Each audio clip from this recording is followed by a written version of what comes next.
from my second stepmother a little bit after that. Lived with us for a brief period of time and then moved in with what would be his third wife to take care of her family. So I have anger against God, a false image of God. I got resentments against my father. I'm an emotional wreck. Basically, whatever you tell me I am, I am. And now I've got abandonment issues. I'm a walking nightmare. You want to talk about a bundle of nerves?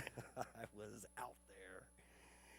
So, my brothers, my family members, I could never be wrong about something.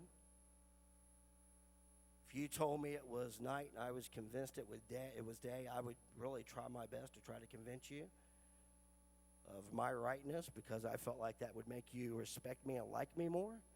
And more importantly, if I was wrong about something, there was always punishment attached to that. So I'd always go back to, why did you make me do this? So it was probably a natural course or a natural cause that I gravitated towards alcohol and drugs. I took my first drink just a little bit before my 14th birthday. Probably looking back, I knew I was an alcoholic. First drink I ever took. I ended up getting passed out, puking on myself, drunk. My friends dropped me off in the alley behind my house. I believe probably 11:30 at night. Took me till about 2 in the morning to walk through the front door. Of course, my whole family's out looking for me, my grandmother and others. I think they found me on the couch. Puke all over me. Boy, that was a great first memory of alcohol.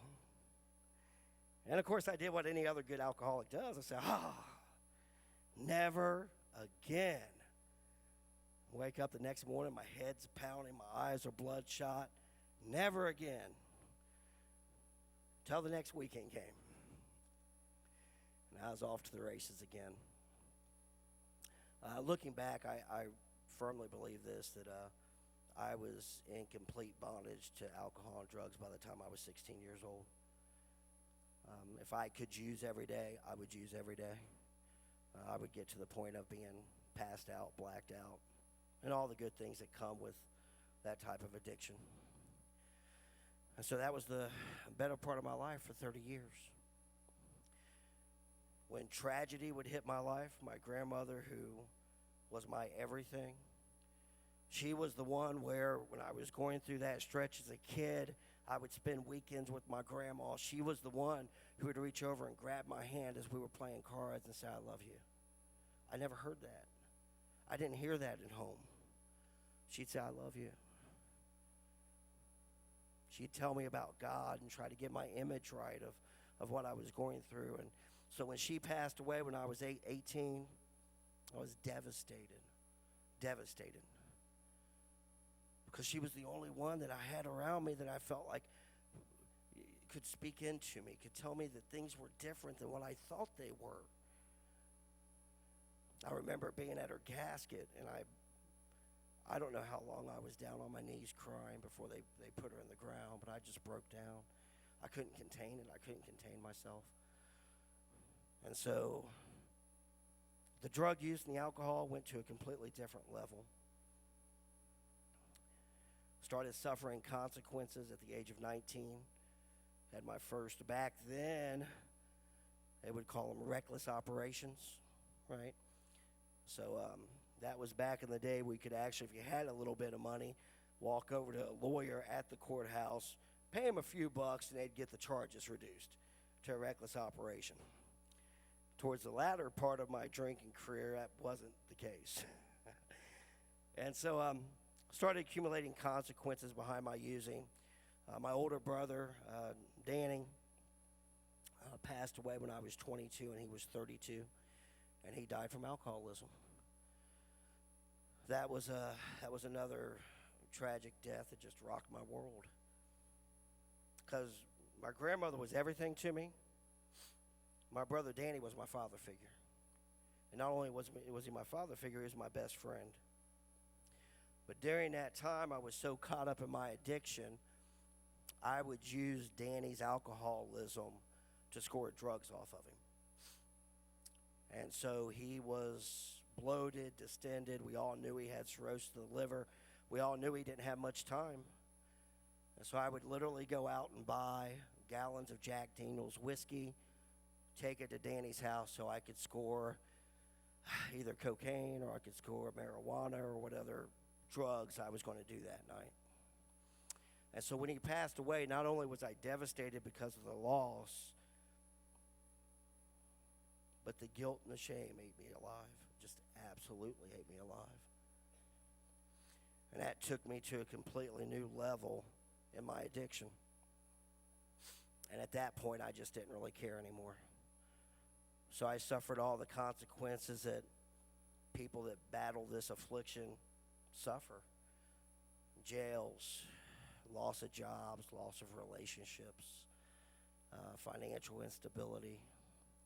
Towards the latter part of my addiction, homelessness. There were times where I knew that I couldn't go back to my father's house because I was too messed up. And so I would literally go down here to Kroger's down the street. And I had it pretty well timed out. I knew when they parked those semi-truck trailers in that loading dock. And I knew what time they unloaded them in the morning.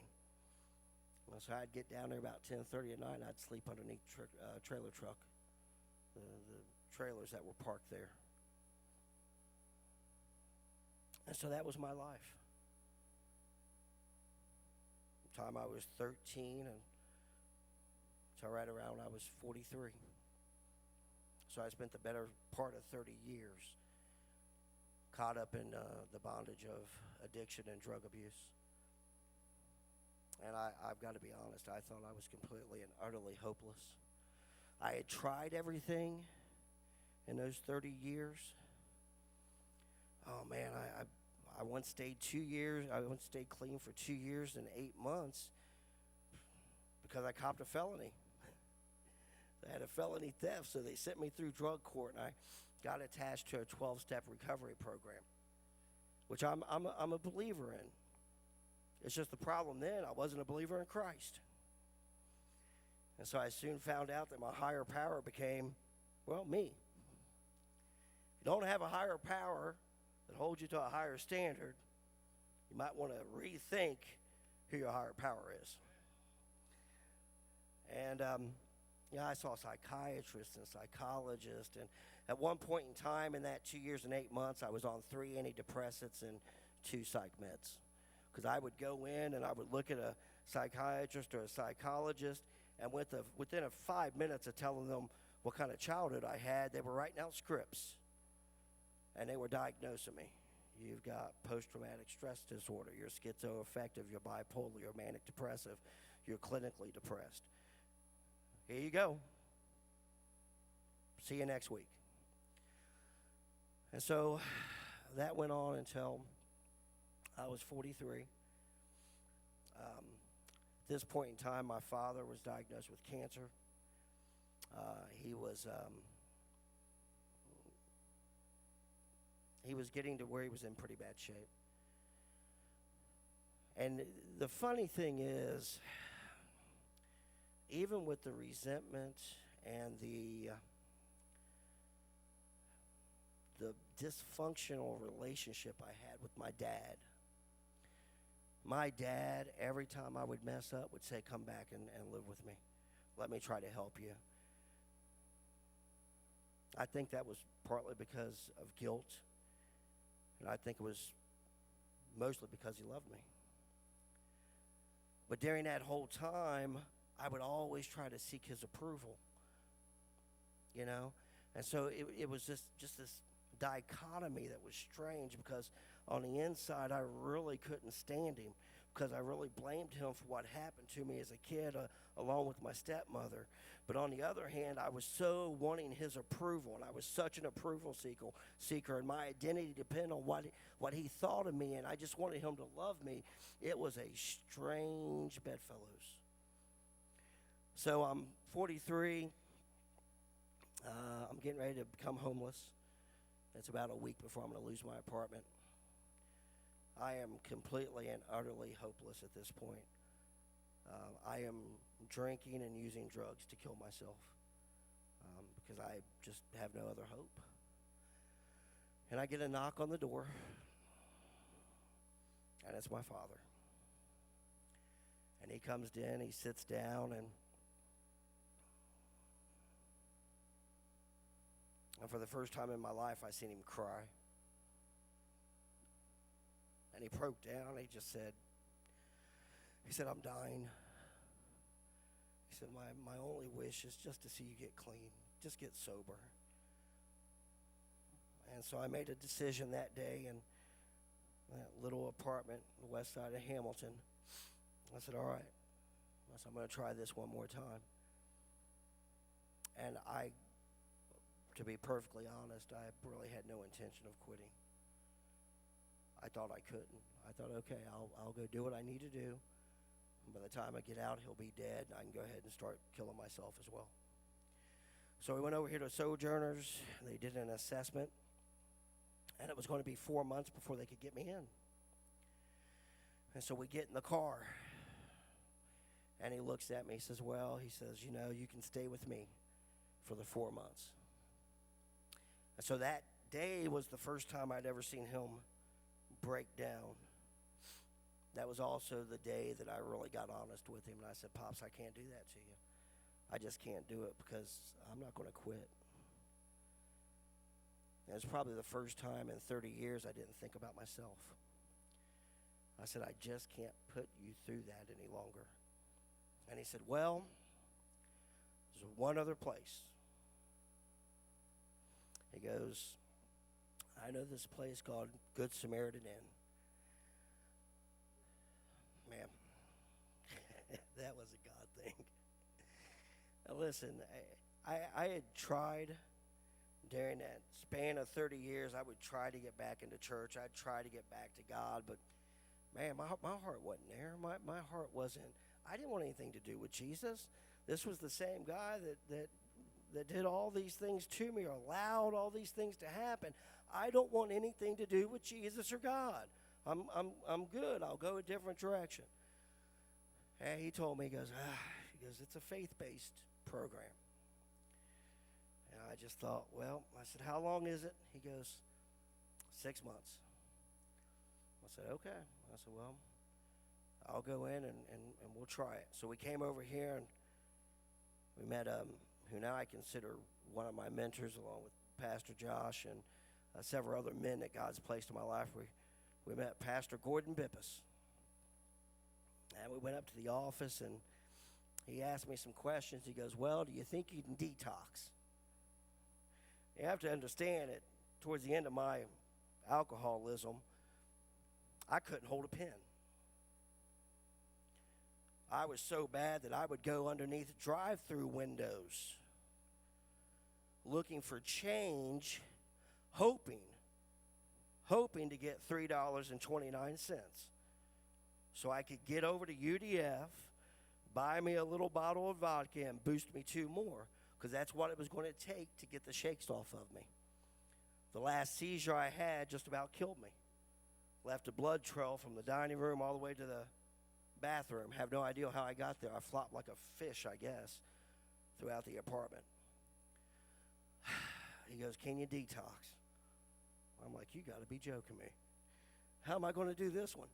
And my dad looks at me and goes, well, you can stay with me for 7 days. I said, I think I can do that.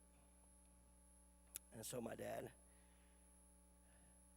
let me stay with him 7 days. 7 days later, we come pulling in the parking lot of the Good Samaritan Inn.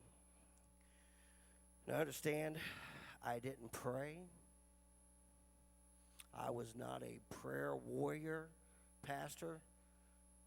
I did have no faith. I had resentments and angers, but I said something right outside these doors, and it was a very simple prayer. And it was, God, I am so tired. I am just so tired of killing myself over what someone else did to me. I said, you've got to take this. And so I came into the Good Samaritan Inn, and just about every other day I had my bags packed. I kept in a little closet, I kept a little duffel bag that had clothes. Because these people are crazy. I had been to a Pentecostal church when I was a teenager, and, I'm here 24/7. What in the world what are they talking in? I'll never forget the first time Pastor Josh preached about holding your hands like this. I see y'all out there, and guess who was holding their hands like this? That was me. And so, every time I would want to leave, or every time I would feel uncomfortable, or every time I'd want to fight what God had planned for me, I'd think back to my father sitting on my sofa and him breaking down. I'm like, all right, you know what? I'm going to try to do this. I'm just going to try to do it. So lo and behold, I came in August of 2009, the first time.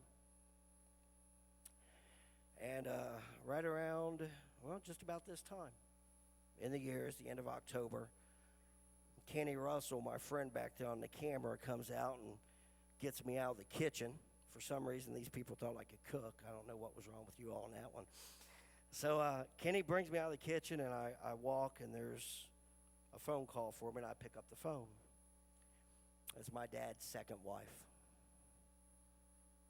It's my stepmother. And she's on the phone, and she starts telling me, you're in a good spot. She starts telling me, I love you. She starts telling me, you remember when I'd bring you home and set you on my lap and tell you God had these purposes, and my mind is going to all the other things. So I spoke with her for about 10 minutes, hung up the phone, and walked out of the office. Now, as I'm walking out of the office, and you have to understand, let me preface this by saying, when I got my felony, I went through drug court. The same lady showed up at drug court when I got my certificate. How I didn't get arrested that day is beyond me, because I literally wanted to kill her. And so I'm walking out of the office, and a funny thing happens, and it kind of dawns on me. I don't feel anxious. I walked around for 30 years of my life, and I'm waiting for the other shoe to drop. I'm like a top wound too tight. I'm like that rubber band that's ready to break when you stretch it, and I don't feel like that. I don't feel angry. Most importantly, I didn't feel dirty. I didn't feel like everything was my fault. And so I go in the kitchen, I sit down, and Aaron Allen was in the kitchen with me, and we start talking. I tell him about this phone call. Man, it hits me like a thunderbolt. I prayed for this. Came to my remembrance right out here in this parking lot. I said, God, I am tired of killing myself over what someone else did for me. I accepted Jesus Christ in the kitchen of the Good Samaritan Inn at this little round table.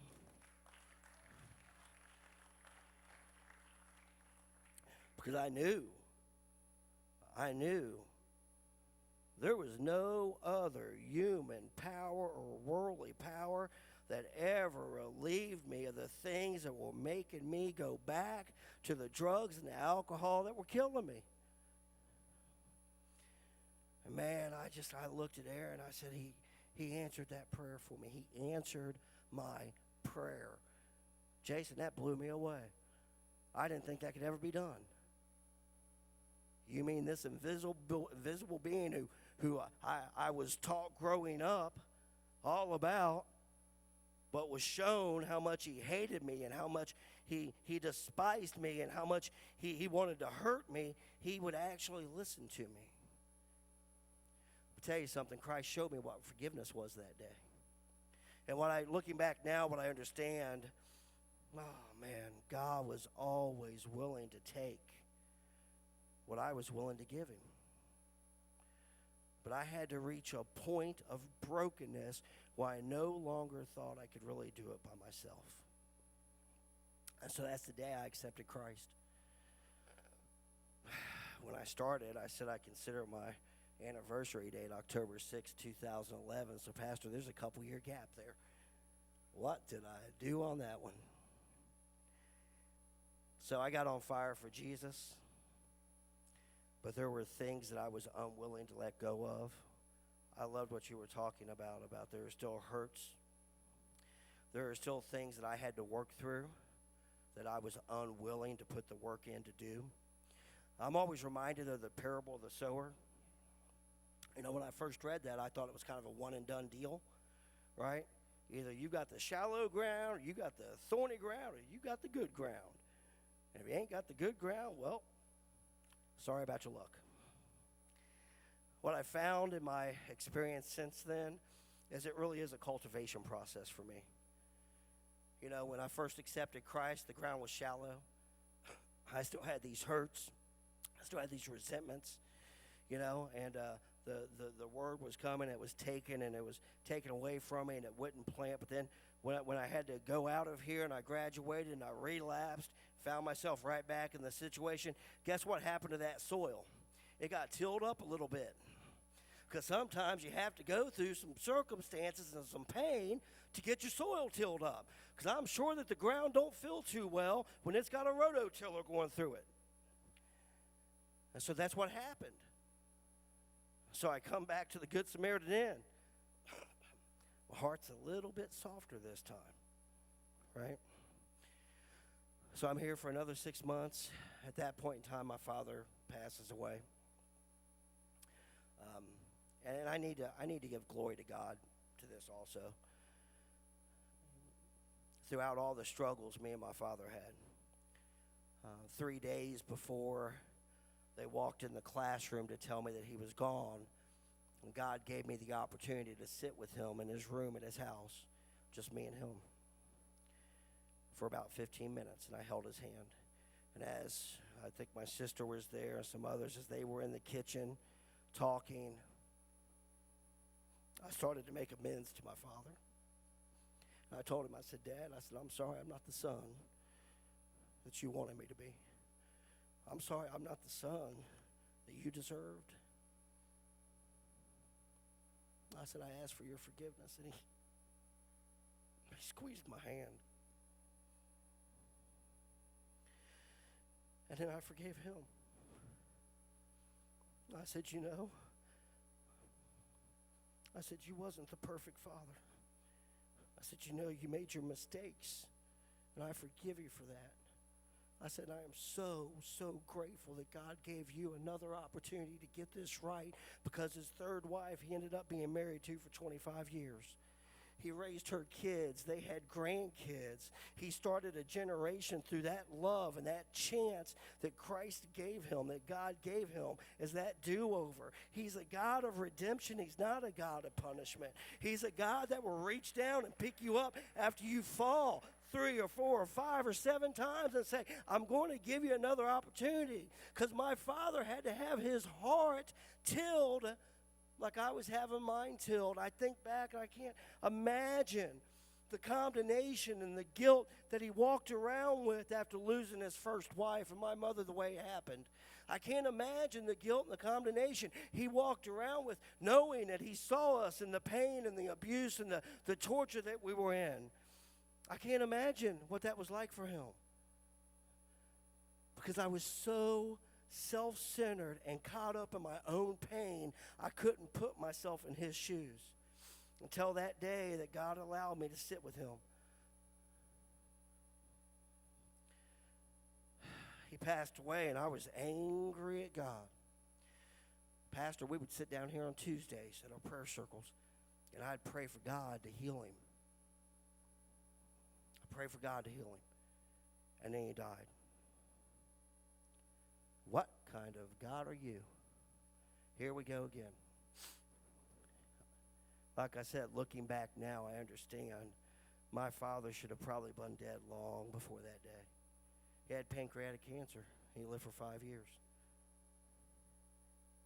So I really believe in my heart that God gave him that time so that me and him could have that Sunday together and we could have closure.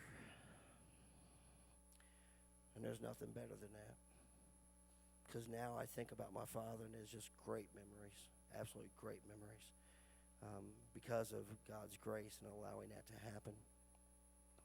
So we're talking about the cultivation of the heart, right? So I had to go through some things to get my heart right, which leads me to my second life verse. So my first life verse was, in my anguish I cried upon the Lord, and he answered me by setting me free. That happened in my cousin's basement. My second life verse is Galatians 5:1. It says, it's for freedom that Christ set me free. Stand firm then, and do not allow yourself to be burdened by a yoke of slavery again. Right? So Christ delivered me, October 2009. I was set free, October 6, 2011. Because that's where I turned it over. And that's when I realized that this process of his freedom is my responsibility. You mean I just don't accept you and you make everything okay? I just don't accept you and everything starts falling into place? Reading the Bible helped on that one. Jesus says, yeah, you're going to have some trials and tribulations in your life. He said, but take courage, because I have overcome the world. Right? So that second life verse reminds me that it's my responsibility to start walking this out. It's my responsibility to keep my connection with God. I read Romans 8 just about every week, and the last part of that chapter says that nothing I do, not my past, not my present, not my future, separates me from the love of God. God never withdraws his love. That amazed me. I was like, what? Because, I used to be obedient. I can't lie. Lord, please, please do not let that one certain girl walk into church. Because my mind is going to go to a place it should not be. And I'm hit. So I started learning about his grace. I started learning about how to walk this out. I started learning that, man, I need to read the Bible. It's probably a pretty good start. Started learning that I love praise and worship music. Man, learned that here at the Good Samaritan Inn. They wouldn't let you listen to anything except for K-Love. An amazing thing happened. So I'm in the kitchen, and I would never recommend this to anyone, but I started in the book of Revelations, reading the King James Bible, right? Man, bad choice. But here's how God worked that. So I'm in the kitchen, all of a sudden Carrie Job comes on with Revelation song. Well, guess what verse I just read? And it hit me like a sledgehammer. They're using Bible verses. That is amazing to me. That got me hooked, right? So I try to read the Word. I'm a praise and worship. I love praise and worship music. I started learning that I need to surround myself with good people. The Bible says bad company corrupts good character. And so I had to learn that. I had to have my heart tilled. The first time I got out, my father looked at me and said, man, I'm so proud that you come back and live with me. Oh, bad choice. Because there was still that resentment there. We hadn't had that closure. Place I worked at, restaurant on the west side of Hamilton. I went for coffee. You look like a new person. You were a pretty decent worker when you were all messed up. We can't imagine how good you're going to be now that you're clean. Come on back to work. Bad choice. Walked right back into the lion's den, right? I wasn't equipped, and I was surrounding myself with people that wasn't speaking life into me. So those are my responsibilities today. as I feed my spirit. You know, Paul, a super Christian, right? Guy had it going on. And he talks about, wow, I still struggle with this.